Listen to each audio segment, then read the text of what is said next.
All right. Yeah, we're on our third Zoom session at January 30th. And for the past, I think, week one, we did kind of an overview of the whole course. And then we started in on non-electronic acoustic modifications. And that particular topic is the same one as our final unit in acoustics. So you can see that I kind of repeat from time to time. 2 steps forward, 1 step back. And the reason I do that is because I think that those particular topics are important, and repetition is the mother of remembering. I mean, when I watch a movie for the second time, I get a whole lot more out of it than when I watched it once. And it's the same thing that we're going to do this week. We're done that non-electronic stuff. We finished that in unit, or the second Zoom session, I believe, January 23. So today's the 30th. We leave that topic behind, and we'll spend a couple of weeks, this weekend, next week, on ANSI measurements. And I think it's important. Have you had ANSI measurements covered in other courses? I believe you have. I'm not sure. You tell me. A little bit. Just a little. Yeah, just a tad. Yeah, so we need to look at it. You know why? Because ANSI testing is usually found on the same equipment as real ear measurement is. And this course is called Real Ear Measurement. And there's a couple of things about real ear measurement that we need to know about. Real ear measurement and fitting methods grew together like 2 carrots that wound around each other. When you pick the carrots out of the garden, you can't even pull the darn things apart. Fitting methods evolved, and so did real ear, and it evolved right along with them. One affected the other. So you're going to hear a lot of repetition of what you covered in 150 fitting methods in this course as well, so that we're all singing off of the same page. You've had it before, but when you get it again from a different perspective, I hope you'll remember all the stuff even better than you did just having taken 150. And ANSI measurements, they're always found, as I said, on the same test box as real ear. So ANSI tests the hearing aids. Real ear tests the hearing aids on people. Okay? That's how you should look at it. Both are verification systems. And you've all read the Bible. Verily, verily, I say unto thee. What's the truth? Okay? ANSI, is the hearing aid doing what the specs say it'll do? Is the hearing aid performing according to spec? Real ear, is the hearing aid doing what the fitting method said it would do in the guy's ear? Is it really? Is that true? So both are verification systems, and that's why they are often found on the very same piece of equipment. Now, if I look in here in my weirdo notes, and I've got it listed here too, I can pull it up, and I'll pull up your notes too, and we'll look at it together here. And we'll pull up a few PowerPoints as well, but let's take a peek-see at our notes. So ANSI stands for American National Specs Institute. And there are ANSI measures for everything. You can find ANSI measures for plugins, for lamps, for toasters, for carburetors, for kitchen sinks. I mean, there's ANSI for everything, okay? ANSI just happens to also dabble its fingers into hearing aids. In Europe, it's called the International Electrotechnical Commission, IEC. In the US and Canada, ANSI. Now, hearing aids are normally measured on people with hearing loss, and this is real ear measurement later on in the course. ANSI measures test the hardware of the hearing aid. ANSI focuses on the hearing aid itself. Real ear focuses on the hearing aid on the person. So here we go. We're first looking at the hearing aid itself. The hardware. Now, what the Sam Hill do we mean by the hardware? Well, let's make sure we're all in the digital age. What's the hardware on my computer? My keyboard, my mouse, monitor, CPU, scanner, printer. That's hardware. The software is Microsoft Word, Excel, PowerPoint, and all of my apps. Well, hearing aids used to be analog. They weren't digital. Now, analog means that the signal coming into the hearing aid was preserved. Electricity matched the sound waves, was analogous to the sound waves. And then the speaker of the hearing aid moved analogously to the electricity. Everything was analogous, was the same. Okay, digital means you took the mic, you changed the sound into electricity. That's old hat. We did that with analog too. But then we changed the electricity into digits. And as soon as you changed it into digits, the proverbial crap hits the fan. Now you're dealing with software. Now, ANSI does not, N-O-T, not test the software of the hearing aid. ANSI focuses on the hardware. And what is the hardware? The mic, the amp, and the receiver. That's the hardware of your hearing aid. You see, there's nothing digital about a mic. There's nothing digital about the speaker or receiver of a hearing aid. Those are the same as they ever have been for decades. Okay? What's different today is the heart of the hearing aid, the DSP, digital signal processor. That's what's different today, and that's where your software communicates. And that's not the area of ANSI testing. ANSI testing says, is the hardware doing what it's supposed to? So in years gone by, analog hearing aids ruled. You can see it in gray there. Analog is all hardware. Today, a lot of HISs are beginning to do frontal lobotomies on themselves because they are no longer doing ANSI testing. That is stupid, okay? Because software may have become king, but hearing aids still have mics, amps, and receivers. And look at this. You're going to get in your clinic. And I laugh at this all the time. You're going to get in clinic a client saying, I want the hearing aid to sound like my old ones. And you're sitting there programming the new hearing aids going, how does that sound? How does that sound? Well, shut up and quit saying, how does that sound? Measure the old hearing aids on ANSI, print it up, and then program the new hearing aids to copy that as hard as you can. What's the matter for you, okay? ANSI gives you an objective measure, and so does Real Ear. Do Real Ear on the old hearing aids. Find out what the sound that they liked so much, find out what that looks like. Print it up, and then program the new hearing aids to copy that.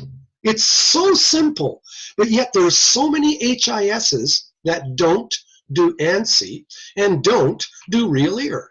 And so they're screwed. They're sitting there going, how does that sound? How does that sound? What do you mean, how does that sound? Measure what the hearing aid's doing and then copy that. So you have two ways of objectively measuring hearing aid sound. One is ANSI, one's Real Ear. Okay. I know I'm on my soapbox here, but there's so many people that don't do it, and it just blows my mind. ANSI is still important for testing whether a hearing aid works or not. So when you've got troubleshooting, you're doing troubleshooting on a hearing aid, and you're checking for feedback, and you're listening to see, or checking if the battery's dead, and if there's a plug somewhere in the tubing of the hearing aid, or if there's wax in the receiver or hairspray in the mic. Okay, that's all good, but then do an ANSI test and find out what the hearing aid is doing. Now, I'm going to give you, there's 5 tests that we are going to cover, especially next week. Not so much this week, but next week especially. But I'm giving them to you now, and your homework is to look in your notes, in the second half of your notes. I believe it's pages, I don't know, let me see here, page 1, page 2, bottom of page 2. Second half of page 2, you're going to see number 1 of 5 ANSI tests. It's called OSPL 90. Put a star by that puppy. The second one's called FOG, full on gain. Full on gain. Put a star by that one. The third one's called reference test gain, RTG. That's the third one. The fourth one's called equivalent input noise, and the fifth one's called harmonic distortion. Now, I'll give you a brief verbal, not looking at my sheet, description of each one of those. OSPL 90 is the pedal to the metal. You've got your volume full blast, all the hearing aid settings on the hearing aid full blast, everything maxed, and then you've got 90 friggin' decibels coming into the hearing aid. So input plus gain is output. So you're saying output sound pressure level 90. That means output SPL with 90 coming in. That's what I mean by pedal to the metal. Okay, what's the maximum your car can go with the gas pedal floored downhill with the wind? Okay. Measurement number 2, full-on gain.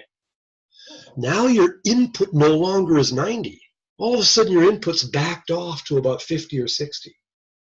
How come? So that your input is more like speech. But your volume is left full on. That's why they call it full on. And now you're no longer looking at output. Now you're talking about gain. What's the muscle? Remember, input plus gain is output. OSPL 90, you were looking at maximum output.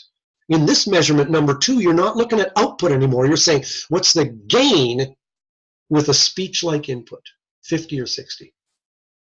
And the third one, reference test gain, you're keeping your input similar, like 50 or 60, but you're reducing your volume more to a user volume.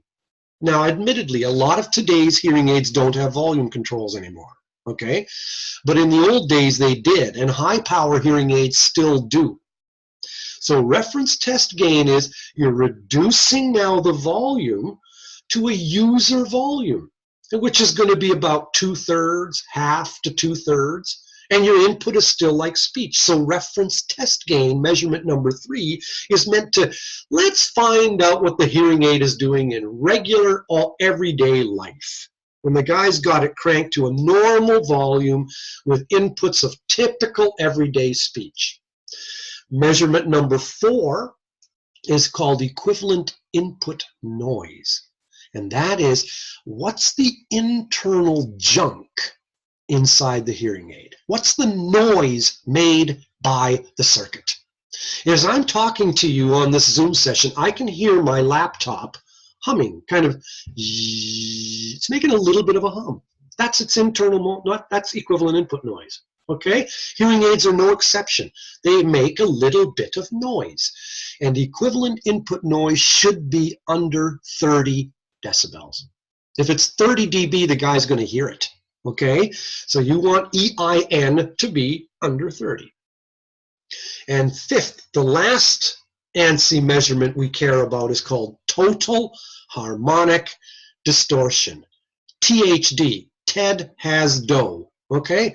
Total harmonic distortion. Now that one's a unique one. That's saying how much is the hearing aid adding to the signal? Not its noise. Forget the internal noise.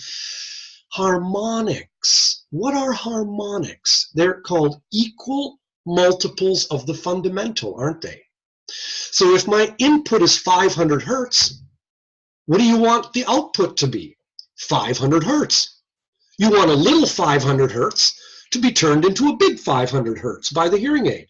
Trouble is, it often hurts because you put 500 hertz into the hearing aid, and guess what? You get a big 500 hertz, all right, but you also get a little 1,000 hertz and a 1,500 hertz and a 2,000 hertz. In other words, you invited Mary to the party, and Mary brought her kids along. You didn't intend on that. Okay? Harmonics are added to the signal by the hearing aid. Oops. Okay? It always happens. It's called total harmonic distortion. Do you know what? Let me tell you a story. Your cochlea, what did you learn in anatomy? Outer hair cells, right? Outer hair cells help the inner hair cells pick up soft sounds, right? Well, guess what? Your cochlea is an amplifier. And guess what? It produces harmonic distortion. And what are those distortions? Otoacoustic emissions. If you haven't got otoacoustic emissions, you've got damaged outer hair cells. If you go to a children's hospital and they're doing infant screenings on hearing, they're doing otoacoustic emissions. They want that distortion. If you don't get the distortion, you don't have outer hair cells. You see, hearing aids distort. All amplifiers distort. You try to keep the distortion as little as possible, but they distort. And that's why the input frequencies for THD are always low, because harmonics are multiples of the fundamental. So I can never have my input sound be 4,000 hertz, because the next harmonic is 8,000 hertz. And that's out of the range of hearing aids. Hearing aids only amplify out to about 6. See?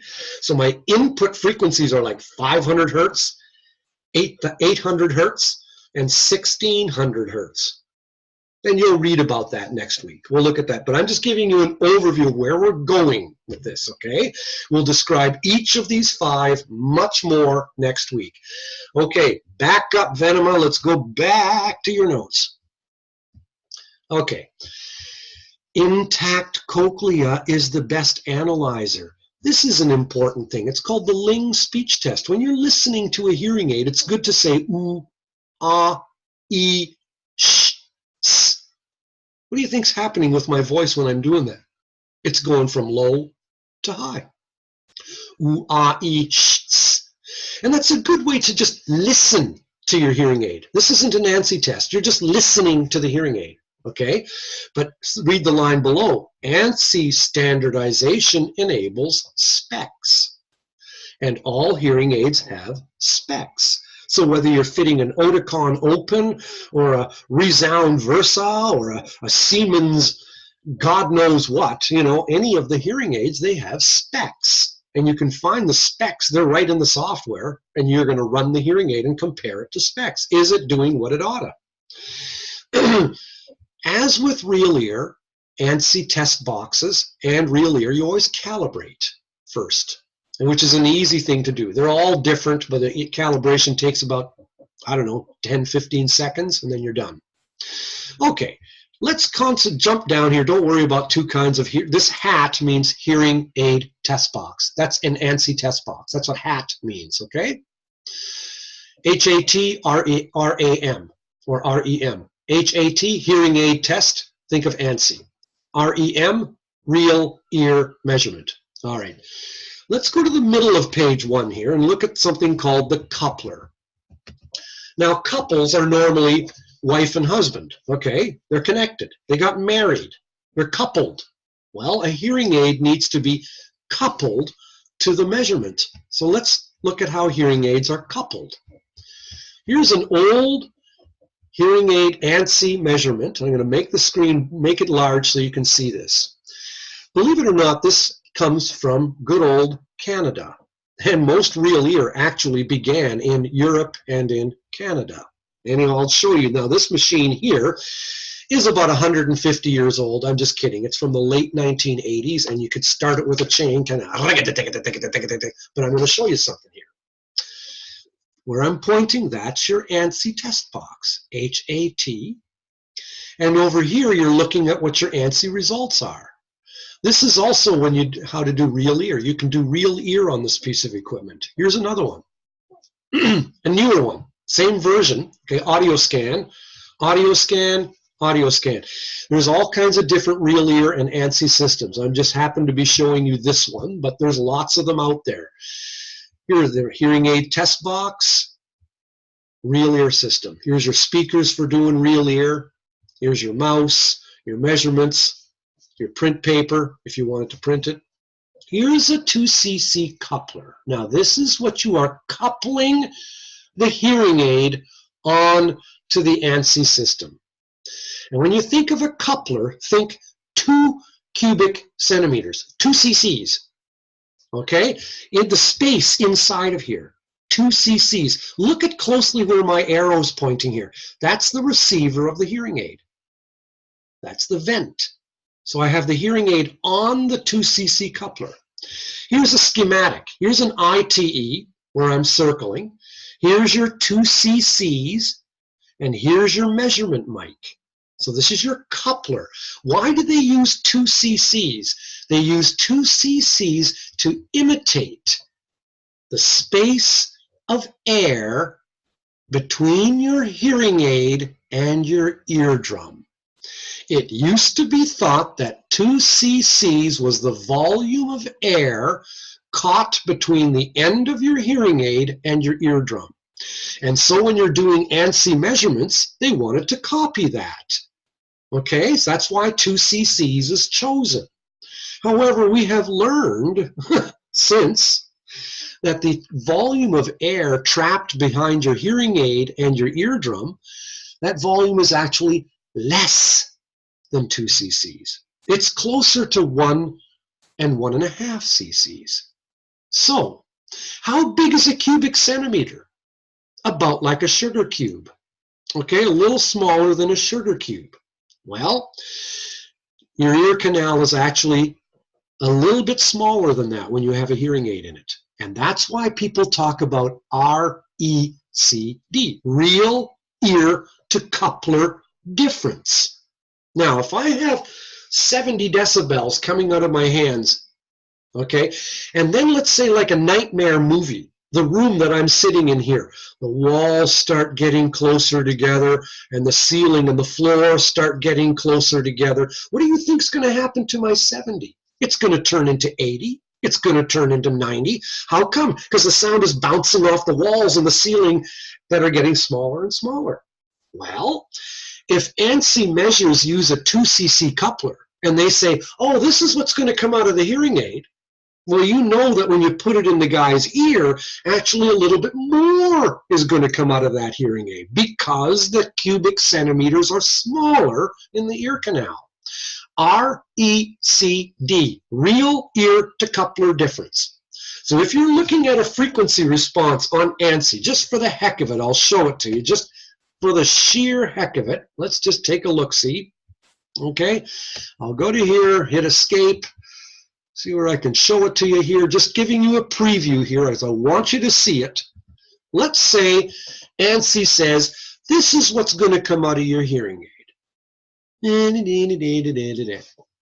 looking at here gain, dB, gain, okay. Here's your frequency response of the hearing aid. And in a 2 cc coupler, ANSI will say, oh, this is what's going to come out of your hearing aid.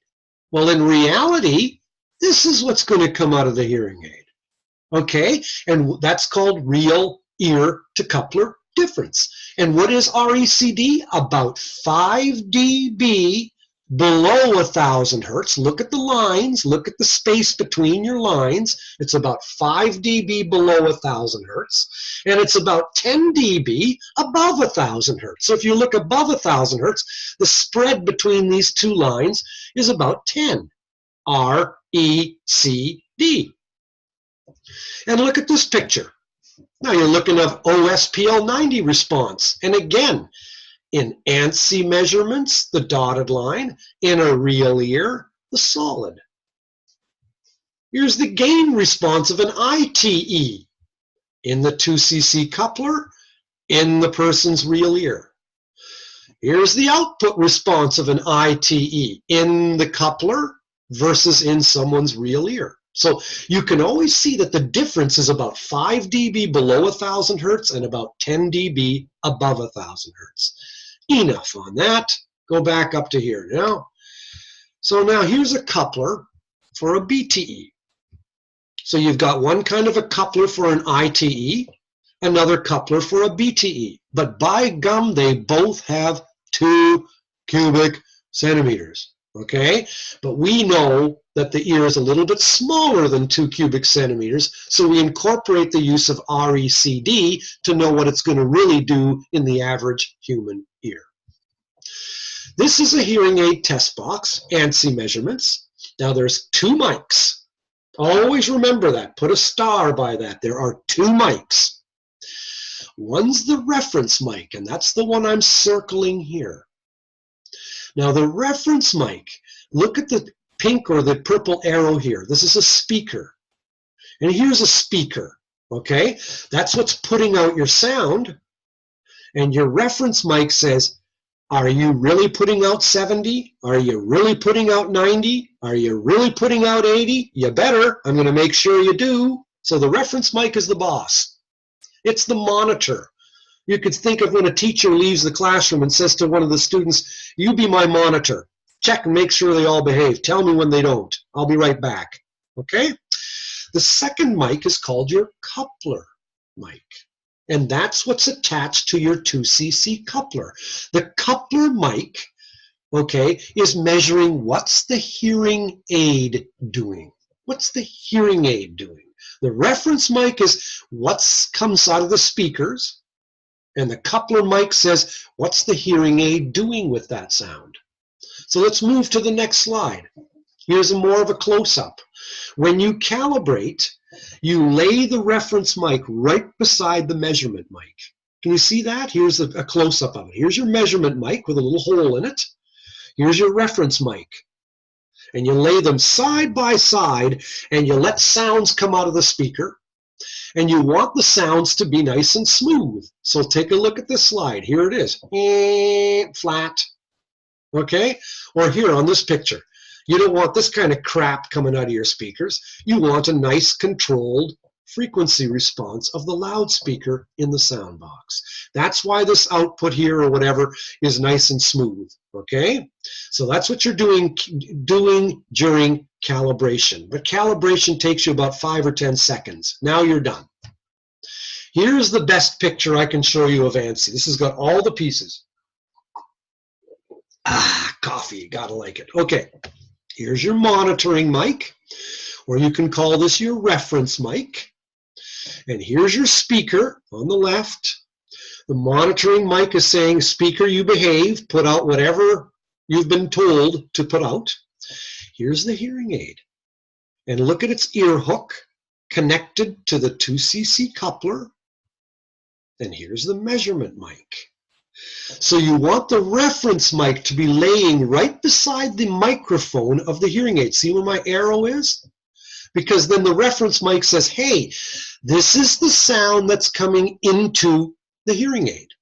I will repeat that because it's important. This is the sound that's coming into the hearing aid. Input. I-N-P-U-T. Is it 90? Is it 60? What's the input?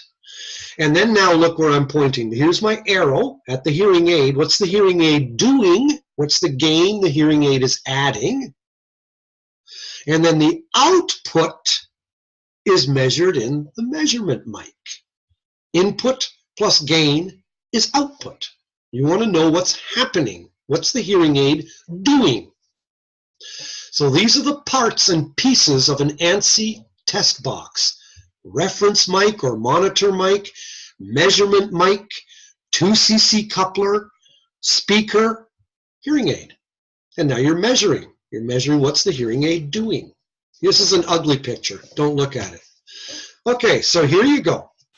This is a hearing aid. This is a photograph of a hearing aid being measured under ANSI measurements. Here's your reference mic. Here's the hearing aid mic laying right beside the reference mic. Here's a battery pill. You can see they used a battery pill, okay, instead of using a 675 or a number 13. Most measurement systems have their own battery pills that you can use.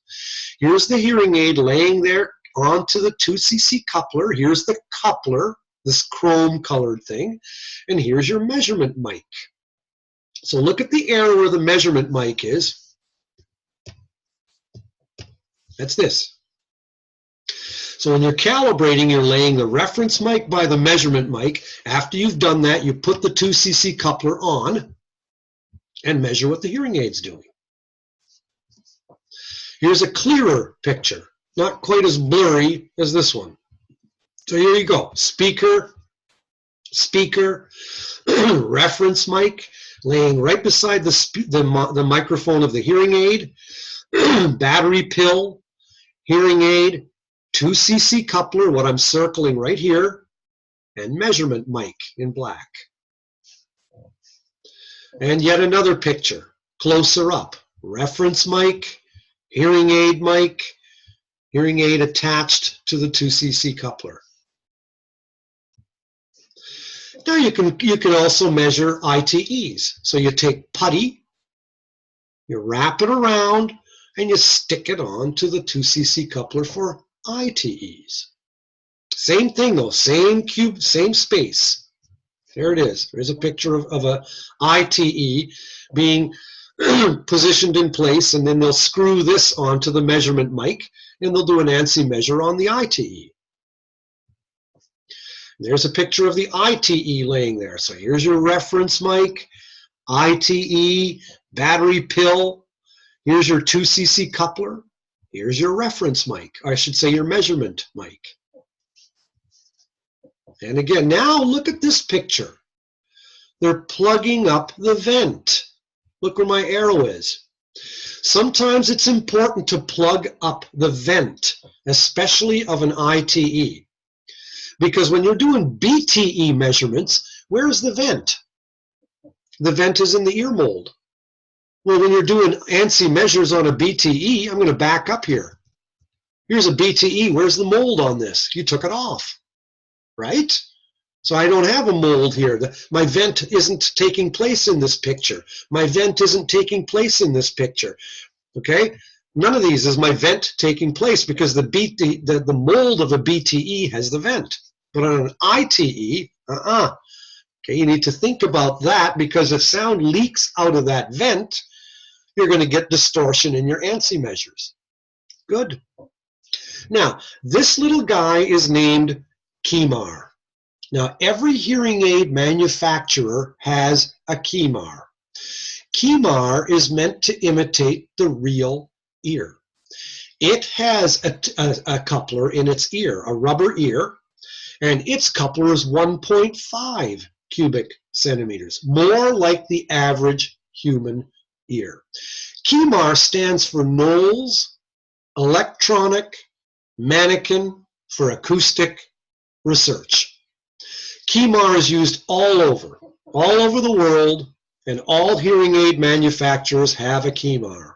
Okay, he's got the average torso of the average person, average size head, average sized ear, and the coupler is meant more to be like the real 2cc coupler. I should say 1.5 cc's, more to be more like the average human ear coupler. There it is. That's the coupler inside its ear. Now, here's a graph. Don't freak, but just look at it, okay? Here's the response of a 2cc coupler. Here's the response inside KEMAR.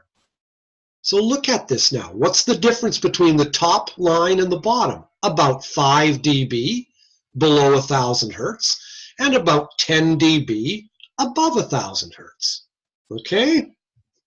And again, look numerically here. Don't look at the top set of numbers. Look at the bottom one. What's the RECD across the frequencies? About 4 to 5 below 1,000 hertz and about 10 dB above 1,000 hertz. See, I told you, not lying. Here's Ted Venema's picture in my little textbook, Compression for Clinicians. I drew it like this. So here's the frequency response of some fictitious hearing aid in a 2cc coupler. And here's as it would be in KEMAR.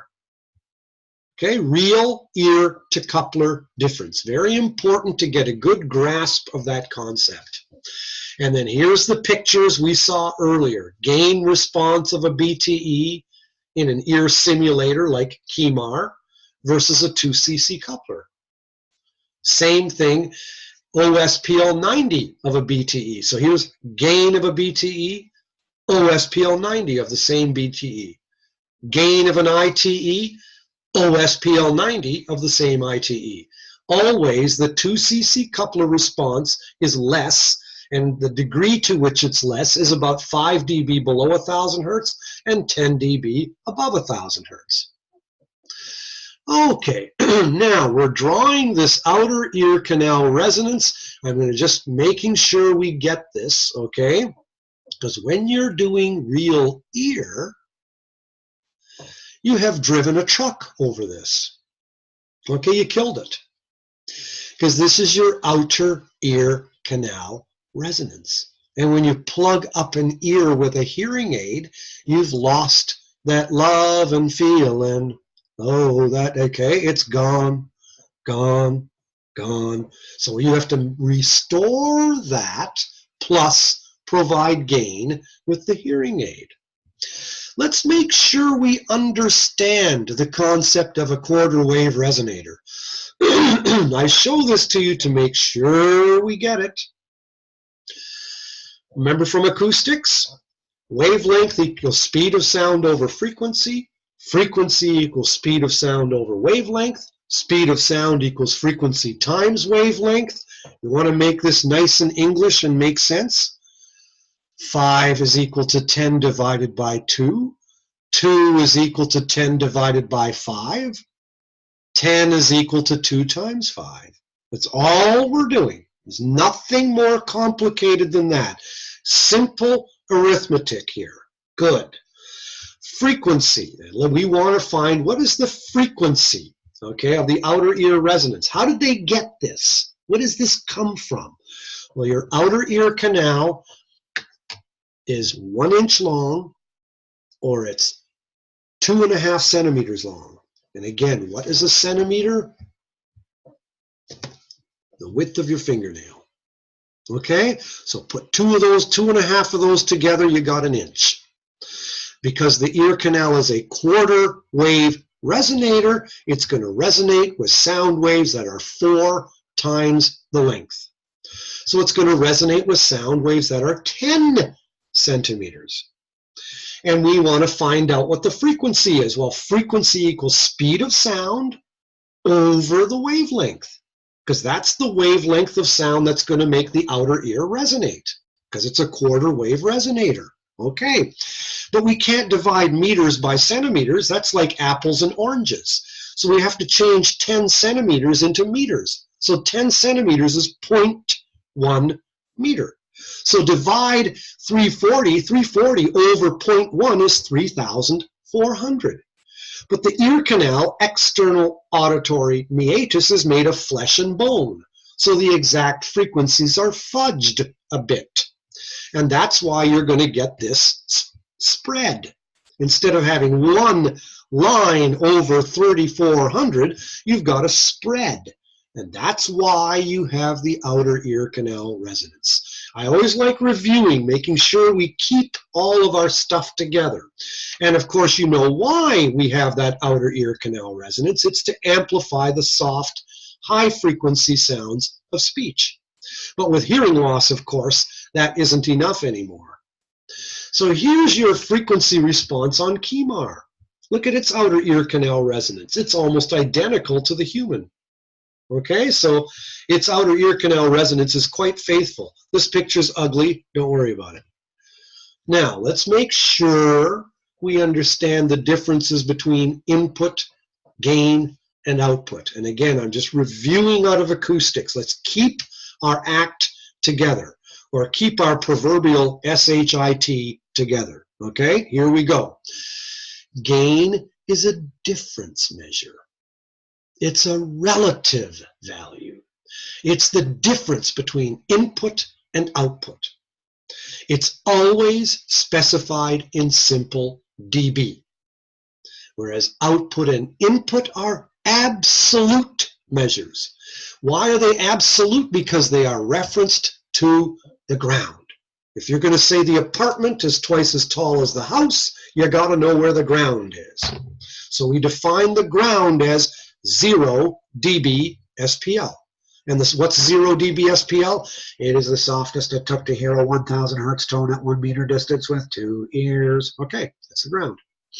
You want to know another analogy in terms of time? Let's talk about time. On the Pacific coast here right now, it's about 12 minutes after 12. Okay? That's an absolute time value. It is referenced to Pacific Standard Time.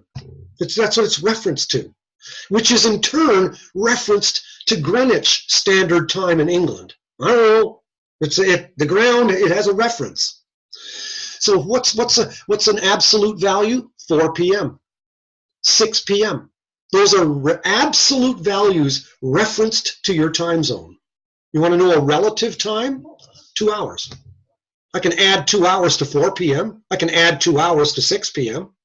But I can't add 4 p.m. and 6 p.m. That doesn't make any sense. You see what I'm saying? You can't add two absolute values together. It doesn't work. It does. What's a machine that makes 90 dB SPL plus another machine that makes 90 dB SPL? It's 93. It's not 180. Remember, you can't add two absolutes together. So if 90 dB SPL plus 90 dB SPL equals 93 dB SPL, I guess that must be a gain of 3, because 90 plus 3 is 93. Yep, I guess it's a gain of 3. Okay, my one machine's making 90 dB SPL, a second machine's making 90 dB SPL, the combination is 93 dB SPL. That must be a gain of 3. And you can, CAN, can add an absolute and a relative together like 1 plus 2 equals 3. Thank God, that's what we do in our field all the time. Input plus gain is output. So an input of 50 dB SPL plus a gain of 50 is an output of 100. Great, we get to do it all the time, but we need to know why. We can do that because we're adding an absolute and a relative dB value together. You can't add two absolute values together. 90 dB SPL plus 90 dB SPL does not, repeat, not equal 180. Okay, it equals 93. All right, back to the drawing. We just want to make sure we've got our act together, because I know people, we lose things on the way constantly. And it's, so when you're looking at ANSI specs, gain is always labeled as dB. Output is always labeled as dB SPL. And always remember, one's relative, one's absolute. And here's just more reviews. You've seen this stuff before, so we don't need to cover it. Okay, let's go to our notes and let's make sure we've covered everything we wanted to cover before we leave today's Zoom session. So here's page 1. And on page 1, we covered that top stuff. La-di-dee-di-da-da-da. I told you don't freak about this one here. 2 kinds of hat stimuli, blah, blah, blah, whatever. Then we talked about the 2cc coupler. Now, have a look here. I'm going to read this. Coupler contains air-filled chamber of specific shape. 2cc coupler was adopted in 1959 from an old International Electrotechnical Commission standard, an IEC standard out of Europe. 1959. Okay, it gives a rough approximation of impedance offered by the typical human ear. Couplers do not truly imitate the volume of human ear trapped behind a hearing aid, because we know the actual volume is about 1 to 1.5. The 2cc coupler is only a rough approximation of the human ear cavity. The human ear has less than 2cc volumes, so you get more dB SPL, especially above 1,000 hertz. R, E, C, D. Differences between 2cc coupler and human ear became apparent with the advent of real ear measurements, 1980s. In Europe, blah, blah, blah, blah, blah, they adopted a different coupler. Okay? Not in the States and Canada. You want me to imitate ANSI? I'll imitate ANSI. A car goes by. ANSI. ANSI's still doing this. Slow. Okay? We know way better, but the adoption formally of new standards takes a dog's age. In Europe, they're a little quicker. In North America, we're a bit sluggish. Anyway, 2cc in North America, the 2cc coupler is still used because it's reliable, cheap, and easy to use. But we all know what RECD is now, and so we incorporate that. Okay. In PowerPoint, note the gain versus MPO responses of BTEs versus ITEs in a 2cc coupler. Yeah, this one's kind of good. Have a look at this. Here's a gain response. Where is the biggest peak? At 1,000 hertz. Let's see the output response. Where's the biggest peak again? At 1,000 hertz. So you can tell that BTEs with number 13 tubing. Now I don't mean thin tube, I don't mean RICs, I'm talking BTEs with number 13 tubing. You can tell they've been run on an ANSI at 10 feet away. Just look at your screen, and when you see a response looking like that, BT friggin' E. Done. Here's an ITE. They tend to have a different shape. They're not all the same, of course. This is just an example. But their biggest peak is not at 1,000 hertz. Even in the OSPL 90 response, it's really not. They tend to have a different shape of frequency response. But at any rate, I'm just showing you that just to bug you. Okay. KEMAR, we covered what it is. I like this line here, the bottom one. KEMAR never gets tired. Okay, KEMAR can just sit there and have hearing aids measured on him again and again and again, and he never gets bored, never gets tired. He's far too stupid for that. Okay, good. If you read down toward the bottom of page 1 now, RECD. And I think the most important part of this bottom piece is here. Think of RECD as the difference between the resonance of a closed 2cc coupler from that of a closed real ear canal. RECD. And when we start looking at DSL fitting method in a couple of weeks, they were the first ones to bring up real ear to coupler difference. They were the first ones. Now copied them later on. Imitation is the finest form of flattery. Nobody used to even think about RECD. Okay, they just did ANSI measures and figured that's what was happening in the ear. We've come a long way. Then you're looking at the top of page 2, and this is all review for you. Okay, this is just gain in dB versus output in dB-SPL. You can read that. That's for your own review. There's no need for me to sit there repeating it, because otherwise you'll think I have Alzheimer's. Okay? Basically, it's all there. It's exactly what I was saying a few minutes ago with the PowerPoint slides. I urge you to read it and internalize it so that you basically get the concepts. And for the sake of ease, refer it as an example to like time, like I was doing. I never used to do that, but that came to my mind last year, and I thought, you know what, that's probably a good way to describe it. You can't add 4 p.m. and 6 p.m. It just doesn't make any sense. But you can add 2 hours to 4 p.m., or I can add 2 hours to 6 p.m. That's relative.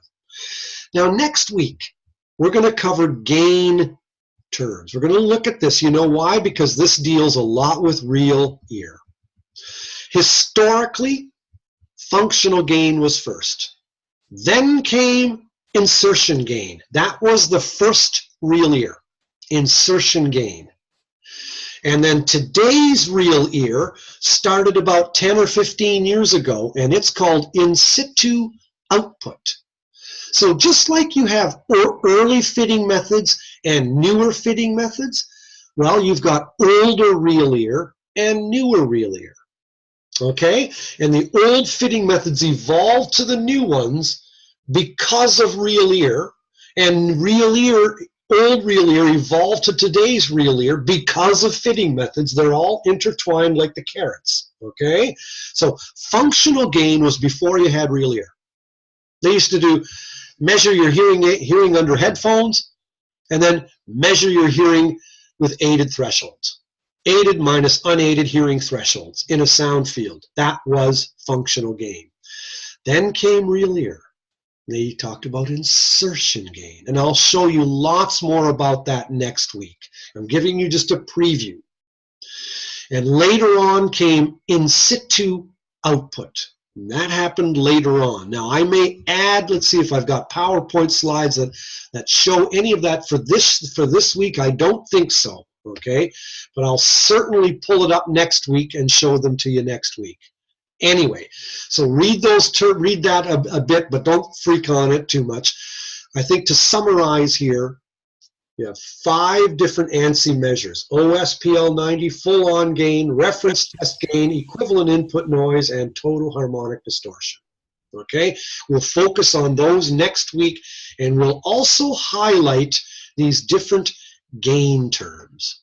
And I'm going to pull up a couple of PowerPoint slides to help us next week to internalize really what those are, okay? There we go. There's your Zoom session number 3. We'll finish ANSI next week, focusing on what we just talked about there. All right, now I'm going to just share the screen because I see a hand here.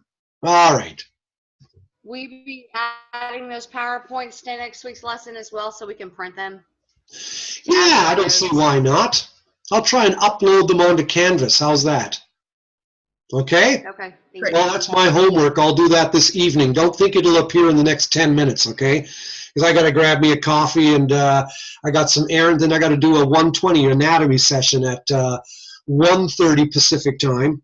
That's 11:30 Central time. So I'm doing Zoom sessions all ding-dong day, but I will put them, I'm going to replace the PowerPoint on your Canvas for 250. This unit 2, I'll replace it and add those slides. Great. All right. Praise the Lord. See you at church. All right. All right. All right. See you later, guys. Bye. Bye.